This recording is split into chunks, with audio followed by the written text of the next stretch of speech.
we've got Fujifilm XT5 and f16 to 55 millimeter f2.8 RLMWR. And I'm going to let David take it away on this one. Yeah, so you saw me holding my Sony camera. We're dealing with Fujifilm now.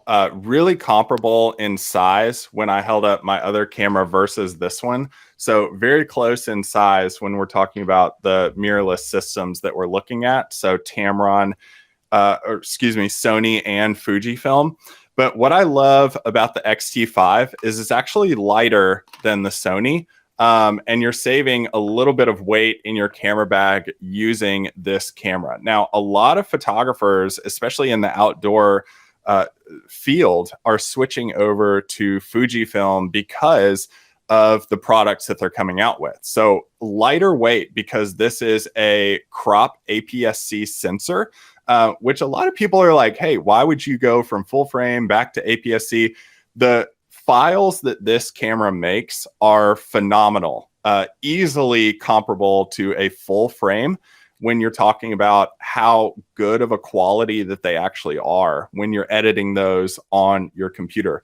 The colors that come out of this camera too, I hear a lot of people when they talk about cameras, talk about the color that they create. Every camera, it's kind of weird. Every camera makes a little bit different looking color that comes out of it. And I love the color that Fujifilm creates. Now, I've used the XT cameras when I go to shoot in the mountains for like a week. And they're honestly some of the most fun that I've had using these cameras. And there are a couple reasons why. The weatherproofing on these cameras is really, really good. I did risk going out in a pouring rainstorm with this just to see what would happen. I had no issues, but the weatherproofing on this is really good. And also on the lenses, their weatherproofing is really good. Now, they probably don't recommend you take it out into a rainstorm, but any kind of mist, haziness, sprinkles are totally fine with that. Really good in the heat, dust, and cold. So you're getting a lot of capability with this camera. I just put my cameras a little bit further beyond the extent that they should be taken out in. And that's a personal problem because I've had to buy other cameras too. That's a different story. Another thing I love about the Fujifilm cameras is they kind of had this like vintage feel on them with a lot of the dials on top. So it's a little overwhelming when you look at for the first time, but once you start using it, you start to see how much faster your flow is going to be when you are in the field taking photos, because you can easily set your ISO. You can set whether you want to use aperture priority, shutter priority. You can set your exposure compensation. They have a lot of custom buttons you can set on the back too, and a really big screen that you can see your photos on as you're taking them in the field. That's not something that's talked about very often, but I love how big the screen is on this camera because you can really zoom in and see a lot of the details that you're taking photos with and seeing if it's in that tack sharp focus, because there's nothing worse than going out, taking a photo, thinking you nailed it, coming back and it's out of focus. There's nothing you can do about it. Let's talk about this lens too.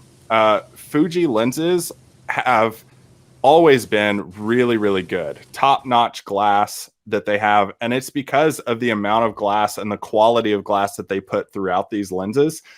This is a 16 to 55, so on a crop sensor APS-C camera, this is going to be comparable to like a 24 to 70, somewhere in that range. So you're getting a really classic wide-angle look when we're talking about a zoom wide-angle lens with this camera. So 16 to 55 here.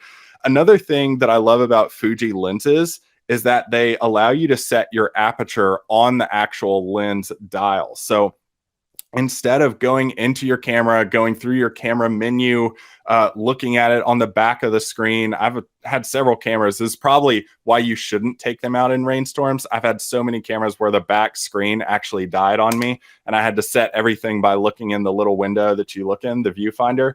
But this easily allows you to set your aperture on the lens ring itself. I love that because it saves me tons of time. Because instead of, constantly going back to my camera, looking on the screen, I can just say, hey, I want this at f4. set it to f4, it's that fast. I want this at f16, set it f16, it's that fast. If that changes your settings on here, you have the camera dial on top to go through and balance your exposure with the ISO on the top of the camera, or just twist your finger on the front to set a new shutter speed. So there's a lot of capability just right at the tips of your fingers when we're talking about the X-T5 and the Fuji lenses like the XF16-55. This also has a max aperture of f2.8 like the Tamarons we talked about. So you can use this for any type of photography that you need, travel, going out in a city, whether you're going there internationally, going on a short weekend vacation, you can use this for landscapes easily. This is a phenomenal lens. And a lot of people talk about the X-T5 as like the top-notch APS-C camera before stepping into a full-frame camera if you want to do that.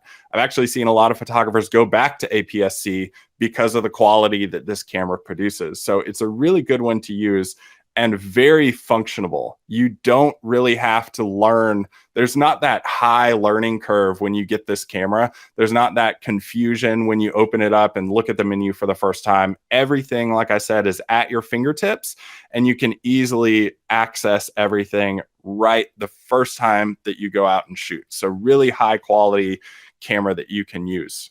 That sounds like a really great way to eliminate some barriers to entry, right? With some equipment like that. So that's nice. Ooh, and a question just came in from Bailey. Bailey wants to know if this would be good for Bailey's style of moody, foggy landscapes. What do you think?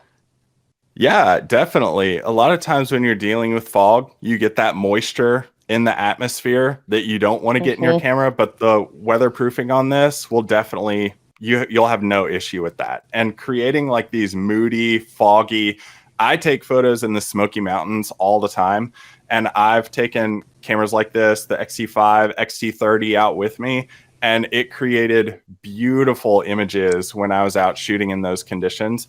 And a lot of times those are moody. When you're in the fog, you're dealing, even if you're making black and white photography, creating that moody kind of atmosphere, these are great lenses to use. And Fuji has tons of lenses that you can attach to this camera. The XF series lenses, they have so many that you can look through and get. The 16-55, or the 16-55 is a great one to use though, if you're just getting into Fuji cameras.